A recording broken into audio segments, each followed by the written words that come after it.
Pilipinas, updated ka na ba? Durog sa netizens. Richard, imbes ayusin ang problema nila ni Sarah, pa-date-date lang kay Barbie. Pinagchichismisan ng netizens ang kumakalat na video ni Richard Gutierrez kasama si Barbie Imperial sa isang bar sa mismong comment section ng Instagram post ng Kapamilya female star a week ago. Imagine, 1 week ago na lang ang nakalipas nung i-post ni Barbie ang kanyang picture with a new hairstyle na di naman napansin ng mga netizens on the day she posted it. Kung di lang kumalat ang video sa TikTok ni Barbie with Richard, hindi pagkakaabalahang silipin ng mga netizens ang kanyang post. At ang mga marites sa social media, talagang diretsahang nagtanong kay Barbie sa comment section ng Instagram post niya tungkol sa video nila ni Richard. How true magkasama raw kayo ni Chard sa isang bar? Nagpunta rin ako dito para makichismis. Totoo ba? Chika ng netizens, itago pa raw sina Barbie at Richard ng mga kaibigan nila. Yes po, check mo sa TikTok, nagkalat sila doon. Ang masaklap pa, itinago pa sila ng mga enabler friends nila. Bantay sarado si Richard kahit nasa CR ang babae. Todo rin ang panlalait ng netizens kay Barbie. Ganda na sana kaso naalala ko lagi nang babardagulto. Uhaw sa lalaki yan kaya pumatol sa pamilyado na. True at hindi, nauubusan ng boylet to. Gamit na gamit ang kamandag niya. Sis, hahaha, pati si Richard Gutierrez na dali, mukhang bet niya ang ganitong gurlalo, yung makipagbardagulan sa loob ng bar lagi dahil sa mga lalaki at laging involved sa voice. Hahaha, cheers Richard Gutierrez, at least naging maligaya ka kahit papano. Hindi rin nakaligtas si Richard sa matatalas na salita ng mga netizens. Nakaka-disappoint ka, Richard Gutierrez. Instead na ipagtanggol at ayusin mo ang marriage mo, pa-date-date ka lang. Tama ang mga ibang netizens na wala kang paninindigan.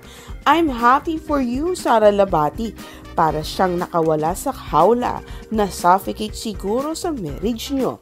No wonder at nagdesisyon na ang misis ni Richard na si Sara Labati na i-unfollow ang actor and the rest of his family ayon sa mga report. Pilipinas, updated ka na ba? Durog sa netizens. Richard, imbes ayusin ang problema nila ni Sarah, pa-date-date lang kay Barbie. Pinagchichismisan ng netizens ang kumakalat na video ni Richard Gutierrez kasama si Barbie Imperial sa isang bar sa mismong comment section ng Instagram post ng Kapamilya female star a week ago. Imagine, 1 week ago na lang ang nakalipas nung i-post ni Barbie ang kanyang picture with a new hairstyle na di naman napansin ng mga netizens on the day she posted it. Kung di lang kumalat ang video sa TikTok ni Barbie with Richard, hindi pagkakaabalahang silipin ng mga netizens ang kanyang post. At ang mga marites sa social media, talagang diretsahang nagtanong kay Barbie sa comment section ng Instagram post niya tungkol sa video nila ni Richard. How true magkasama raw kayo ni Chard sa isang bar? Nagpunta rin ako dito para makichismis. Totoo ba?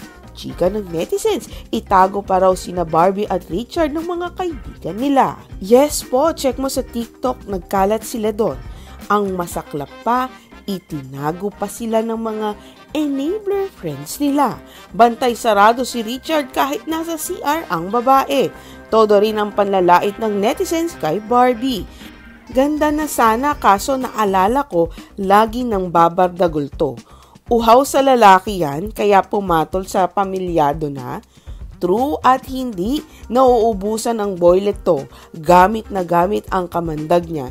Sis, hahaha, pati si Richard Gutierrez na dali, mukhang bet niya ang ganitong gurlalo, yung makipagbardagulan sa loob ng bar lagi dahil sa mga lalaki at laging involved sa voice.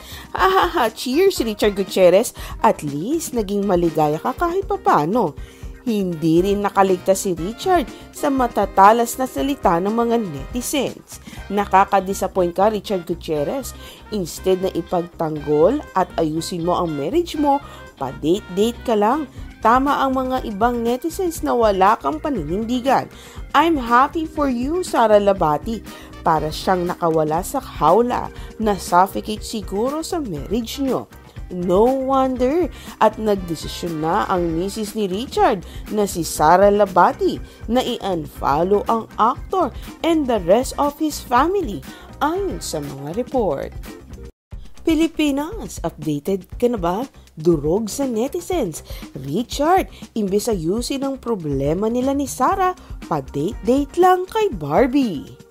Pinagchichismisan ng netizens ang kumakalat na video ni Richard Gutierrez kasama si Barbie Imperial sa isang bar sa mismong comment section ng Instagram post ng Kapamilya female star a week ago. Imagine, 1 week ago na lang ang nakalipas nung i-post ni Barbie ang kanyang picture with a new hairstyle na di naman napansin ng mga netizens on the day she posted it. Kung di lang kumalat ang video sa TikTok ni Barbie with Richard, hindi pagkakaabalahang silipin ng mga netizens ang kanyang post. At ang mga marites sa social media, talagang diretsahang nagtanong kay Barbie sa comment section ng Instagram post niya tungkol sa video nila ni Richard. How true magkasama raw kayo ni Richard sa isang bar? Nagpunta rin ako dito para makichismis. Totoo ba? Chika ng netizens, itago pa raw sina Barbie at Richard ng mga kaibigan nila. Yes po, check mo sa TikTok, nagkalat sila doon. Ang masaklap pa, itinago pa sila ng mga enabler friends nila. Bantay sarado si Richard kahit nasa CR ang babae. Todo rin ang panlalait ng netizens kay Barbie. Ganda na sana kaso naalala ko lagi nang babardagol to. Uhaw sa lalaki yan kaya pumatol sa pamilyado na. True at hindi, nauubusan ng boylet to. Gamit na gamit ang kamandag niya. Sis, hahaha, pati si Richard Gutierrez na dali, mukhang bet niya ang ganitong gurlalo, yung makipagbardagulan sa loob ng bar lagi dahil sa mga lalaki at laging involved sa voice. Hahaha, cheers Richard Gutierrez, at least naging maligaya ka kahit papano. Hindi rin nakaligtas si Richard sa matatalas na salita ng mga netizens. Nakaka-disappoint ka, Richard Gutierrez. Instead na ipagtanggol at ayusin mo ang marriage mo, pa-date-date ka lang. Tama ang mga ibang netizens na wala kang paninindigan. I'm happy for you, Sara Labati. Para siyang nakawala sa hawla, na-suffocate siguro sa marriage nyo. No wonder at nagdesisyon na ang misis ni Richard na si Sara Labati na i-unfollow ang actor and the rest of his family ayon sa mga report.